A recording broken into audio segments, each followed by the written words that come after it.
Cell injury, cellular adaptation and cellular injury followed by consequences loss of cellular function.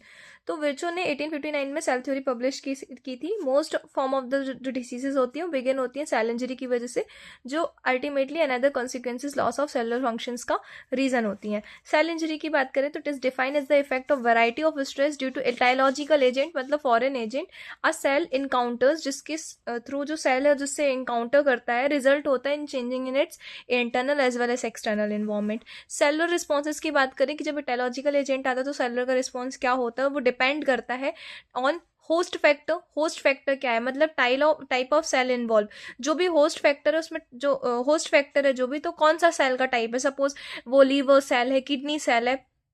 Second जो चीज़ है जिस पर depend करती है वो है factors pertaining to injurious agents. कौन से ऐसे फैक्टर्स हैं जो इंजीरियस एजेंट्स के को पर्टेन करते हैं. तो extent and type of cell injury, मतलब वो कैसे रिएक्ट करते हैं कि सिर्फ सेल में रिवर्सिबल चीज़ें हो रही हैं, वापस से ठीक हो सकती हैं या नहीं, या एकदम परमानेंट डैमेज हो गया है. These types of things. Types की बात करें तो जो टाइप्स है तो सेलुलर रिस्पॉन्सेज दो टाइप्स के होते हैं, एक रिवर्सिबल एक इरिवर्सिबल. रिवर्सिबल में सेल अगर कुछ देर के लिए अपने फंक्शंस कुछ स्टॉप करता है या अल्टर करता है तो वापस से यहाँ पे रिगेन कर लेता है. इरिवर्सिबल में ये चीज़ नहीं होती.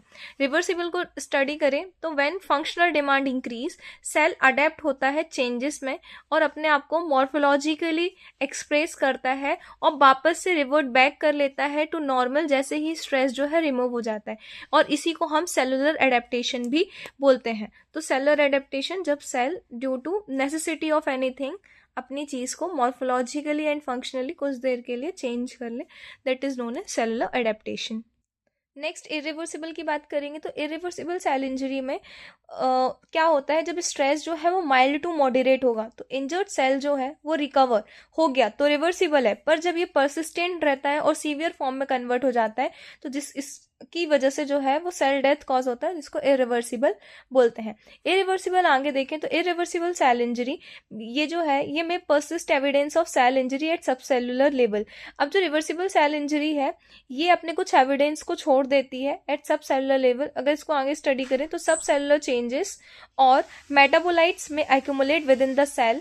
इंट्रासेलुलर एक्यूमुलेशन, सपोज कोई सेल डैमेज हुआ है, सेल डैमेज होने की वजह से या उसमें ऑक्सीजन की डिफिशियंसी होने की वजह से वहाँ ऑक्सीजन अच्छे से नहीं पहुंच पा रहा है तो सेलुलर फंक्शन कहीं ना कहीं क्या होंगे, अफेक्ट होंगे. तो जिसकी वजह से सेलुलर फंक्शंस अफेक्ट होंगे और फिर जो सेल से फंक्शंस रिलेटेड है जैसे सेल के जो स्ट्रक्चर्स हो गए, प्लाज्मा मेम्ब्रेन और अंदर की जो ऑर्गेनलीज मेम्ब्रेन है वो डिस्टर्ब होंगी. तो हो सकता है उनके जो सब्सटेंसेज है वो एक्यूमुलेट होने लग जाए और due to rupture and breaking down, या हो सकता है उस टाइम पे कैल्शियम भी इंक्रीज होने लगता है इनसाइड द सेल. तो हो सकता है ये जो चीज़ें मैंने आपको बताई कि एक्यूमुलेट हो रही हैं, इन्हीं को हम इंटरसेलुलर एक्यूमुलेशन बोल रहे हैं कि ये सेल के अंदर एक्यूमुलेट हो जाती हैं.